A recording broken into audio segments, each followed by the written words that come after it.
Capítulo 9. Chegou o dia da partida.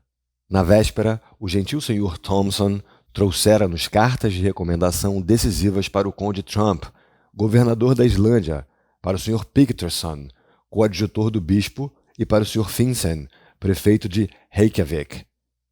Como retribuição, meu tio outorgou-lhe apertos de mãos dos mais calorosos. No dia 2, às 6 da manhã, nossas bagagens já estavam a bordo da Valquíria. O capitão conduziu-nos a cabines bastante estreitas e dispostas sob uma espécie de camarote de convés. — O vento está bom? Perguntou meu tio. — Excelente, respondeu o capitão Bjarne. — De sudeste. Sairemos do Sund com o vento propício. Todas as velas içadas.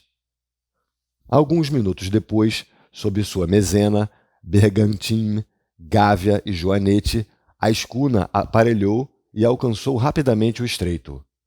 Uma hora depois, a capital da Dinamarca parecia mergulhada nas ondas distantes, e a Valquíria roçava as costas de Helsingor.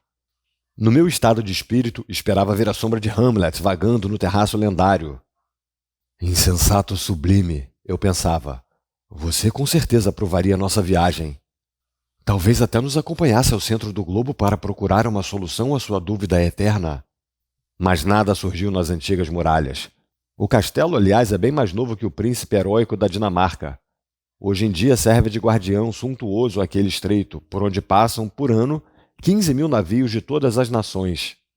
Logo, o castelo de Kronborg desapareceu nas brumas, assim como a torre de Helsingborg, na costa sueca, e a escuna inclinou-se levemente sob as brisas de Kattegat.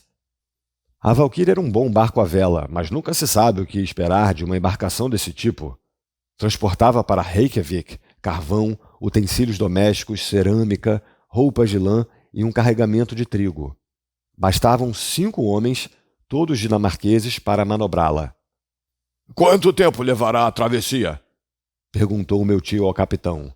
— Uns 10 dias, respondeu o último, se não depararmos com muitas rajadas noroeste perto de Faroe. — Vocês não costumam sofrer atrasos consideráveis, eu espero. — Não, Sr. Lindenbrock. Fique tranquilo, chegaremos a tempo.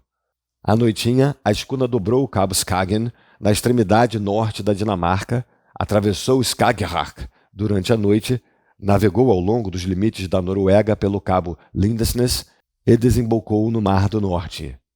2 dias depois, avistávamos as costas da Escócia na altura de Peterhead, e a Valquíria dirigiu-se para o Faroe, passando entre as Órcades e as Shetland. Logo, as ondas do Atlântico batiam contra a nossa escuna, que foi obrigada a enfrentar o vento norte para alcançar, com bastante dificuldade, o Faroe. No dia 8, o capitão reconheceu Myganness, a ilha mais oriental, e a partir daquele momento rumou direto para o cabo Portland, situado na costa meridional da Islândia. Nenhum incidente notável marcou a travessia. Suportei bastante bem as provocações do mar.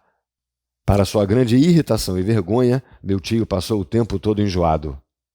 Não conseguiu, portanto, discutir com o capitão Bjarne a respeito dos Snaffles, dos meios de comunicação e dos meios de transporte para alcançá-lo. Teve de adiar todas essas informações para o momento da chegada, e passou o tempo todo deitado em sua cabine, cujas divisórias rangiam com balanço. Devo confessar que merecia essa aprovação. No dia 11, avistamos o cabo Portland. Como o tempo estava aberto, foi possível ver o Myrdalsjökull, que o domina. O cabo é composto por um grande morro de encostas íngremes, plantado sozinho na praia. A Valquíria percorreu a costa a uma boa distância, em meio a numerosas baleias e tubarões. Logo apareceu um imenso rochedo completamente descoberto, no qual o mar espumante batia com fúria. As ilhotas de Westman pareceram brotar do oceano como uma disseminação de rochas na planície líquida. A partir daquele momento, a escuna tomou um impulso para dobrar a uma boa distância o cabo de Reykjanes, que forma o ângulo ocidental da Islândia. O mar muito bravo impedia que meu tio subisse a ponte para admirar as costas retalhadas e fustigadas pelo vento sudoeste. 48 horas depois, Saindo de uma tempestade que obrigou a escuna a fugir e recolher o velame, avistamos a leste a baliza da Ponte Skagen, cujas rochas perigosas estendem-se a uma grande distância sob as ondas. Um piloto islandês subiu a bordo e 3 horas depois a Valkyrie abordava Reykjavik na Baía de Faixa. Finalmente o professor saiu de sua cabine um pouco pálido, um pouco desfigurado, mas sempre entusiasmado e com ar de satisfação. A população da cidade, muito interessada pela chegada de um navio no qual todos têm algo a pegar, amontoava-se no cais. Meu tio tinha pressa em abandonar sua prisão flutuante, para não dizer seu hospital, mas antes de deixar a ponte da escuna, conduziu-me à proa, de onde me apontou a parte setentrional da ilha, uma montanha alta de 2 pontas, 2 cones abertos de neves eternas. Os Sneffels! Gritou. Os Sneffels! Depois de ter me recomendado com um gesto sigilo absoluto, desceu ao bote que o esperava. Segui-o e logo pisávamos o solo da Islândia. Primeiro apareceu um homem bem apessoado, em trajes de general. Era, entretanto, um simples magistrado, o governador da ilha, o senhor Barão Trump, em pessoa. O professor logo reconheceu o personagem. Apresentou ao governador suas cartas de Copenhague e conversaram um pouco em dinamarquês, conversa que não compreendia, claro. Mas o resultado da primeira entrevista foi que o Barão Trump colocava-se à disposição do professor Lindenbrock. Meu tio foi acolhido com bastante gentileza pelo prefeito, o Sr. Finsen, não menos militar pelo traje do que o governador, mas tão pacífico quanto por temperamento e condição. Quanto ao coadjutor, o Sr. Picterson fazia uma visita episcopal no Bailado do Norte. Não seríamos apresentados a ele tão cedo. Em compensação, conhecemos um homem encantador, o Sr. Fridriksson, professor de ciências naturais na escola de Reykjavik, que muito nos ajudou. Esse modesto cientista só falava islandês e latim. Ofereceu-me seus serviços na língua de Horácio e senti que tínhamos sido feitos para nos entender. Foi, de fato, a única pessoa com quem pude conversar durante minha estada na Islândia. O excelente homem colocou à nossa disposição 2 dos 3 cômodos de sua casa, onde logo nos instalamos com nossa bagagem, cujo volume espantou bastante os habitantes de Reykjavik. Muito bem, Axel, disse-me meu tio. Está tudo indo muito bem. Já conseguimos fazer o mais difícil. Como o mais difícil? Exclamei. Claro, agora só falta descer. Se o senhor encarar o problema por esse prisma, tem razão. Mas depois de descermos, imagino que vai ser preciso subir. Ora, isso não me preocupa. Bem, não temos tempo a perder. Vou à biblioteca. Talvez encontre algum manuscrito de Saknussemm que seria bom consultar. Então, nesse meio tempo, eu vou visitar a cidade. O senhor não quer ir? Não me interessa muito. Nessa terra da Islândia, o mais interessante não está em cima da terra, mas debaixo dela. Saí e comecei a andar a esmo. Perder-se nas 2 ruas de Reykjavik não era nada fácil. Não fui, portanto, obrigado a pedir informações, o que na linguagem dos gestos teria me exposto a muitos enganos. A cidade estende-se num solo bastante baixo e pantanoso entre 2 colinas. Uma imensa corrente de lavas cobre-se de um lado e desce em rampas bastante suaves. Do outro está a vasta Baía de Faixa, cujo limite ao norte é a imensa geleira dos Sneffels, onde apenas a Valkyria estava ancorada naquele momento. Normalmente, as guardas pesqueiras inglesa e francesa permanecem ao largo, mas estavam então em serviço nas costas orientais da ilha. A rua mais comprida de Reykjavik é paralela à praia. Ali moram os comerciantes e negociantes em cabanas de toras dispostas na horizontal. A outra rua, situada mais a oeste, corre para um laguinho entre as casas do bispo e as de outras personalidades que não lidam com o comércio. Em pouco tempo, palmilhei as ruas mornas e tristes. Por vezes, entrevia um pedacinho de gramado descolorido, como um velho tapete de lã puído, ou uma espécie de horta com poucos legumes, batatas, repolhos e alface, que de tão mirrados pareciam crescer para servir de refeição a anõezinhos. Alguns goiveiros doentios tentavam também tomar um pouco de sol.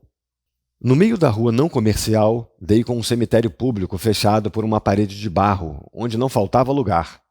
Mais alguns passos e cheguei à casa do governador, um casebre se comparado ao palácio do governador de Hamburgo, mas um palácio ao lado das cabanas da população islandesa. Entre o laguinho e a cidade erguia-se a igreja, construída segundo o gosto protestante, com pedras calcinadas que os vulcões fornecem à vontade. Seu teto de telhas vermelhas devia voar pelos ares quando fustigado pelo vento oeste, para grande prejuízo dos fiéis. Numa colina próxima, vi a Escola Nacional, onde, como soube mais tarde, selecionava hebraico, inglês, francês e dinamarquês, 4 línguas das quais, para minha vergonha, não conhecia uma única palavra. Seria o último dos 40 alunos do pequeno colégio e indigno de dormir com eles naqueles armários de 2 divisões, nos quais os mais delicados se sentiriam sufocados desde a primeira noite.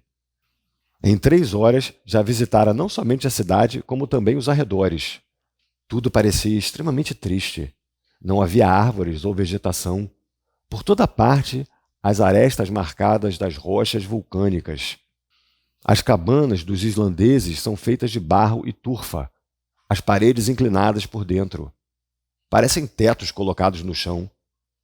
Só esses tetos são pradarias relativamente férteis. Graças ao calor da moradia, a relva brota bastante bem. É cortada na época da ceifa, o que impede os animais domésticos de virem pastar nas casinhas verdejantes. Encontrei poucos habitantes. Ao voltar à rua comercial, vi a maior parte da população ocupada em secar, salgar e carregar bacalhaus, principal artigo de exportação. Os homens pareciam robustos, mas pesados. Uma espécie de alemães louros, olhar pensativo, que se sente um pouco fora da humanidade, pobres exilados relegados àquela terra de gelo, onde a natureza podia tê-los feitos esquimós, já que os condenava a viver no limite do círculo polar. Tentava em vão surpreender um sorriso em seu rosto. Riam às vezes por uma espécie de contração involuntária dos músculos, mas nunca sorriam. Seu traje consistia num grosseiro blusão de lã negra, conhecida nos países escandinavos como vadmel, um chapéu de grandes abas, calças com barras vermelhas e um pedaço de couro dobrado à guisa de calçado. As mulheres, de rosto triste e resignado, aspecto bastante agradável, mas inexpressivo, vestiam um corpete e uma saia de vadmel escura. As mocinhas usavam em seus cabelos trançados em coroas um bonezinho de tricô marrom. As casadas amarravam na cabeça um lenço colorido, sobre o qual colocavam uma cimeira de tecido branco. Quando voltei de meu longo passeio à casa do Sr. Fredrickson, meu tio já se encontrava em companhia de seu anfitrião.